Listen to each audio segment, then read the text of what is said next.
കേരളം പോലെ സംസ്ഥാനത്ത് ഏറ്റവും കൂടുതൽ വിദ്യാഭ്യാസം ഉണ്ടെന്ന് അവകാശപ്പെടുന്ന സ്ഥലത്ത് ഇപ്പം മെൻസ്ട്രൽ കപ്പ് പോലെ ഉള്ള ഒരു കാര്യത്തിന് 2 വിഭാഗമുള്ള ആൾക്കാരുണ്ട്. ഈ പാഡിനെ കുറിച്ചൊക്കെ ഇപ്പോഴും പൊതിഞ്ഞുകൊണ്ട് പോകുന്ന മനുഷ്യരുള്ള നാടാണ് കേരളം. അപ്പോൾ അങ്ങനെ ഇരിക്കുന്ന സ്ഥലത്ത് മെൻസ്ട്രൽ ഹൈജീനെ നമ്മൾ എങ്ങനെയാണ് പബ്ലിക്കിൽ അഡ്രസ്സ് ചെയ്യുക? ബേസിക് ആയിട്ട് എന്താ ഹൈജീൻ എന്നുള്ള ഒരു ധാരണയാണ്. വെറുതെ കുളിക്കൊന്നും ചെയ്യാതെ പൗഡറും പൂശി കുറേ പെർഫ്യൂം അടിച്ച് പോയാൽ അതൊരു ഹൈജീൻ ആവും അല്ല. അത് ശരിക്കും മറ്റൊരാൾക്ക് കാണാൻ വേണ്ടിയിട്ട്, മറ്റൊരാൾ കാണുമ്പോൾ നമുക്ക് വൃത്തികേടൊന്നും അവർക്ക് തോന്നരുത്. പക്ഷേ നമ്മൾ പേഴ്സണലി ഹൈജീനിക് ആണോ എന്ന് ചിന്തിക്കുന്നത് പോലെ തന്നെയാണ്. നമ്മളിപ്പോൾ വില പിടിച്ച ഒരു പാഡാണോ യൂസ് ചെയ്യുന്നത്, അല്ലെങ്കിൽ മെൻസ്ട്രൽ കപ്പ് യൂസ് ചെയ്യുന്നോ, എന്തൊക്കെ യൂസ് ചെയ്യുന്നു എന്നുള്ളതിലല്ല കാര്യം.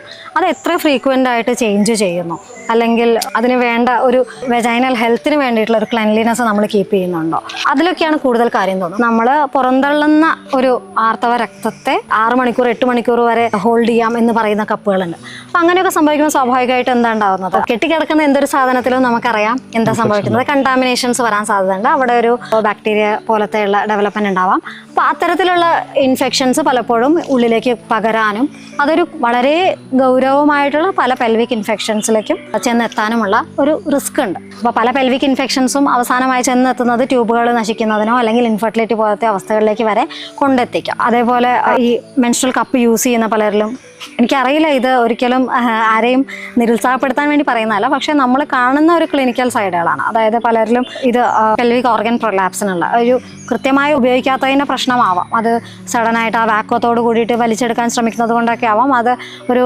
ഗർഭാശയത്തെ പുറത്തേക്ക് തള്ളുന്നതിനൊക്കെ ഉള്ള ഒരു റിസ്കുകൾ ഉണ്ടാക്കുന്നുണ്ട്. അതേപോലെ ചിലരിലെങ്കിലും അത് അവിടെ ടയറുകൾ, ചെറിയ മുറിവുകൾ ഉണ്ടാക്കുന്നതായിട്ടൊക്കെ നമുക്കിങ്ങനെ ഒ.പിയിൽ കാണാറുണ്ട്. എന്ത് തന്നെയാണെങ്കിലും ഞാൻ നേരത്തെ പറഞ്ഞതുപോലെ അതിൻ്റെ ഗുണഫലങ്ങളാണോ ദോഷഫലങ്ങളാണോ മുന്നിട്ട് നിൽക്കുന്നത് എന്ന് ചിന്തിച്ചിട്ട് വേണം അവയെ സ്വീകരിക്കാൻ എന്നാണ് എനിക്ക് തോന്നുന്നത്.